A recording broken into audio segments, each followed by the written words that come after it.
تو حضرت علی نے فرمایا نہ ڈرو، میں گواہی دیتا ہوں، میں نے اپنے نبی سے سنا کہ سیدہ کہول اہل الجنت ابو بکر و عمر. تو حضرت عمر کہنے لگے حشر کے دن گواہی دو؟ فرمایا میں بھی دوں گا، میرا بیٹا حسن بھی دیکھ. اس ساتھ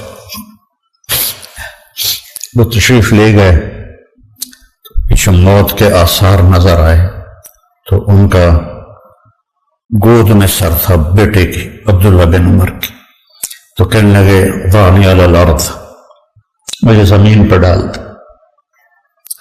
تو ان کا دل نہیں مانا تو انہوں نے پنڈلی پہ سر رکھ دیا. کہنے لگے وائے حق، تیرا ناس ہو، سنتے نہیں ہو کیا کہہ رہا ہوں، زمین پہ ڈال. آپ مسجد میں داخل ہوئے، آپ کے دائیں طرف ابو بکر تھے، بائیں طرف عمر تھے. آپ نے فرمایا ہمیں دیکھ رہے ہو؟ صحابہ سے کہا جی. کہا ہکذا نحشر یوم القیامہ، اس طرح ہم محشر میں اٹھیں گے کہ میرے دائیں ابو بکر ہوگا اور بائیں میرا عمر ہوگا.